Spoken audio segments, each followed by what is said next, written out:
কোটিপতি অন্নপূর্ণা, আরও এক কোটিপতি অন্নপূর্ণা। অন্নপূর্ণার ৩,০০০-এর জায়গায় অ্যাকাউন্টে ৭০০ কোটি। জলপাইগুড়ির ময়নাগুড়িতে মহিলার চক্ষুচরক কাজ।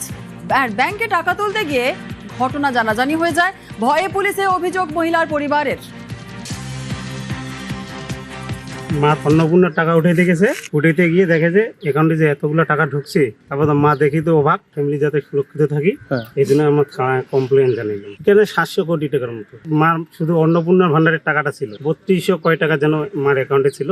আমরাও জানি না সঠিকটা কোথার থেকে ঢুকছে। আতঙ্ক তো অবশ্যই হবো, কারণ আমাদের অত টাকাই নেই।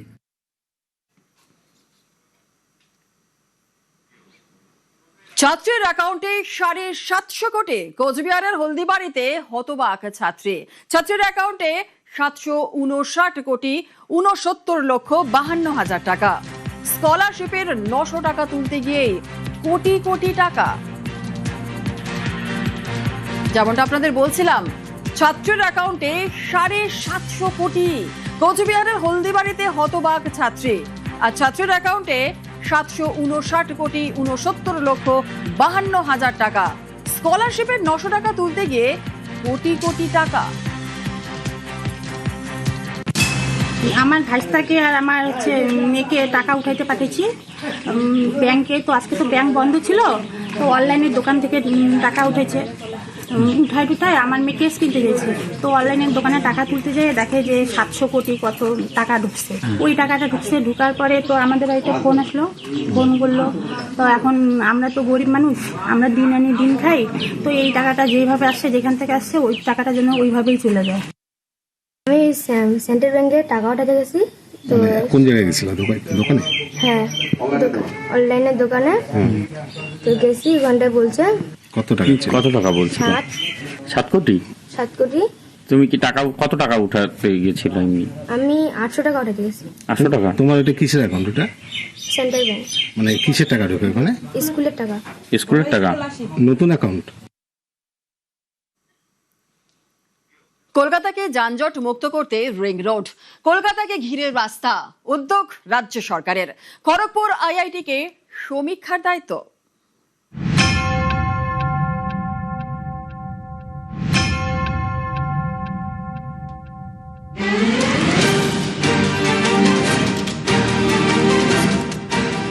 কলকাতা ব্যস্ত শহর, অফিস টাইমে প্রবল গাড়ির চাপ, যানজট।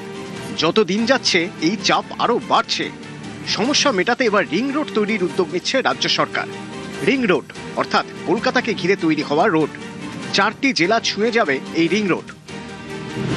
হাওড়া, কলকাতা, দক্ষিণ 24 পরগনা, উত্তর 24 পরগনা। এর জন্য খড়গপুর আইআইটিকে সমীক্ষা করতে বলেছে রাজ্য সরকার। তারা একটি প্রাথমিক নকশাও করেছে। প্রাথমিকভাবে ঠিক হয়েছে কলকাতায় গঙ্গার ধার ঘেঁষে তৈরি হবে 4 অথবা 6 লেনের রাস্তা।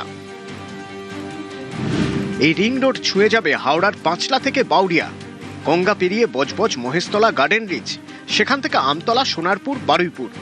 এই রাস্তাই আবার পাঁচলা থেকে কোনা এক্সপ্রেসওয়ে, বেলঘরিয়া এক্সপ্রেসওয়ে হয়ে কল্যাণী এক্সপ্রেসওয়েতে মিশবে। সারা দেশ জুড়ে তো রিং রোড তৈরি হয়েছে মোদীজির নেতৃত্বে এনডিএ সরকারের আমলে। অতীতেও মহারাষ্ট্রের সরকার, বিজেপি সরকার, তারাও এই কাজ করেছে। কিছু দল আছে যারা কথা বলে, কেউ কেউ স্বপ্ন দেখে, স্বপ্নকে বাস্তবায়িত করতে পারে বিজেপি। এই যে 1 নেশন 1 ট্যাক্স প্রণববাবুর স্বপ্ন ছিল, বিজেপি বাস্তবায়িত করে। কংগ্রেস ভাববে, স্বপ্ন দেখবে, সিপিএম কথা বলবে, কিন্তু কাজটা করবে বিজেপি। মানুষের সুবিধার্থে রাস্তাঘাট, যোগাযোগ ব্যবস্থা বাড়লে ব্যবসা বাণিজ্য বাড়বে, সবকিছুই বাড়বে, এই জন্য উন্নয়ন বাড়বে। সেই জন্য মানুষের সুবিধার্থে এই রিং রোড যে সবগুলো জেলাকে একসাথে যুক্ত করছে, এটাই সবচেয়ে বড় পাওয়া। আগামী দিনে এই পশ্চিমবাংলা পুরো ভারতবর্ষকে নেতৃত্ব দেবে। কলকাতার আশপাশের জেলা হাওড়া, উত্তর 24 পরগনা এবং দক্ষিণ 24 পরগনা, এক জেলা থেকে অন্য জেলায় যেতে হয় কলকাতা হয়ে। ফলে কলকাতায় গাড়ির চাপ বাড়ে, রাস্তায় গাড়ির গতিও কমে, তৈরি হয় যানজট। এই সমস্যা মেটাতে, কলকাতার গতি বাড়াতে রিং রোড তৈরির পরিকল্পনা। 4 জেলাকে আউটার করিডোর রোডের মাধ্যমে এবার একত্রিত করবে একটাই রাস্তা। আর যাতে কলকাতা শহরের যানবাহনের গতি আরও বৃদ্ধি পাবে, তার পাশাপাশি এক জেলা থেকে অপর জেলায় কানেকশন বা যাতায়াত হবে আরও সুবিধাজনক। ক্যামেরা বিপুলের সঙ্গে সুস্মিতা, নিউজ 18 বাংলা, কলকাতা। সবচেয়ে ক্ষমতাশালী নীতা আম্বানি ফরচুন ইন্ডিয়ার তালিকার শীর্ষে নীতা আম্বানি। সবচেয়ে ক্ষমতাশালী মহিলাদের তালিকায় নীতা আম্বানি। রিলায়েন্স ফাউন্ডেশনের ফাউন্ডার চেয়ারপারসন নীতা আম্বানি। রিলায়েন্স ফাউন্ডেশনে উপকৃত প্রায় 3 কোটি শিশু। ফাউন্ডেশনের ইতিবাচক প্রভাব 10 কোটি মানুষের ওপরে।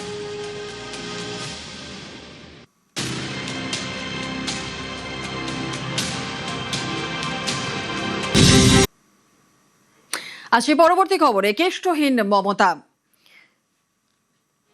মমতার হাত ছাড়লেন কেষ্ট।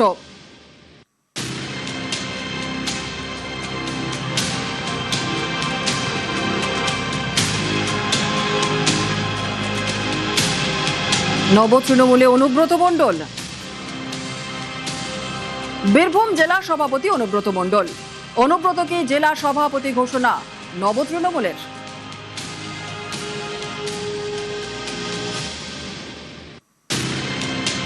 তৃণমূল কংগ্রেসের যারা জেলার সভাপতির ভূমিকা পালন করবেন, বীরভূম শ্রী অনুব্রত মণ্ডল।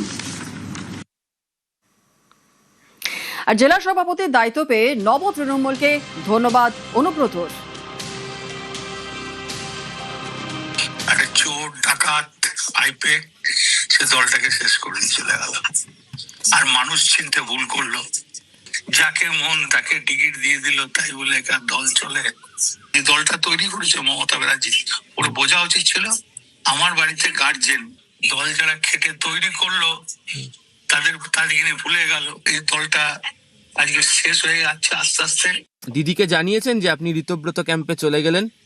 আমি কেন জানাবো? দিদিকে যখন আমি জেলে ছিলাম তখন আমার নাম করেছে, 24 আমার নাম করে ভোট করেছে। আমার কি অন্যায় আমাকে জেলা সভাপতি সরালো? কাজলও তো একই সঙ্গে ঋতব্রত শিবিরে রইল, কিন্তু ও তো এবার বিধায়ক হয়ে গেল।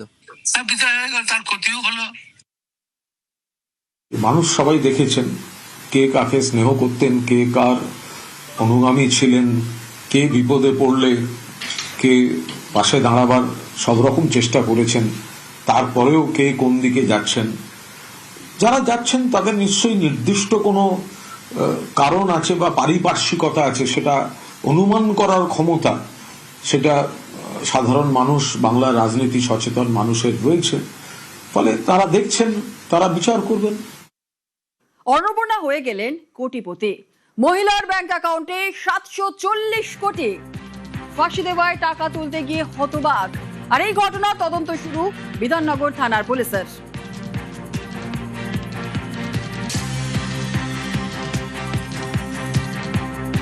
অন্নপূর্ণা হয়ে গেলেন কোটিপতি। মহিলার ব্যাংক অ্যাকাউন্টে 740 কোটি। ফাঁসি দেওয়ায় টাকা তুলতে গিয়ে হতবাক।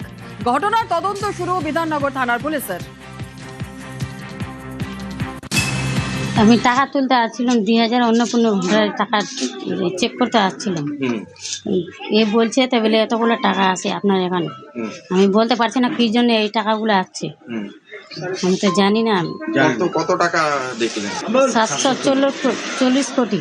এই দোকানদার বললো, কল্যাণীর দোকানদার।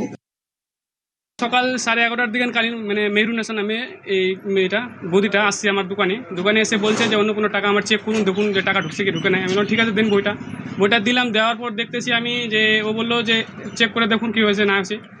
তো চেক করলাম, দেখলাম যে ওটা 2000 টাকা তুললো। আগে বললো যে আমাকে 2000 টাকা দাও। আমি বললাম ঠিক আছে, সেন্ট্রাল ব্যাংক এখন চেক হয় না বলে আমি 2000 টাকা তুললাম। তুলে দেখতেছি তার অ্যাকাউন্টে মোটামুটি 740 কোটি টাকা অ্যাভেলেবেল ব্যালেন্স শো করছি।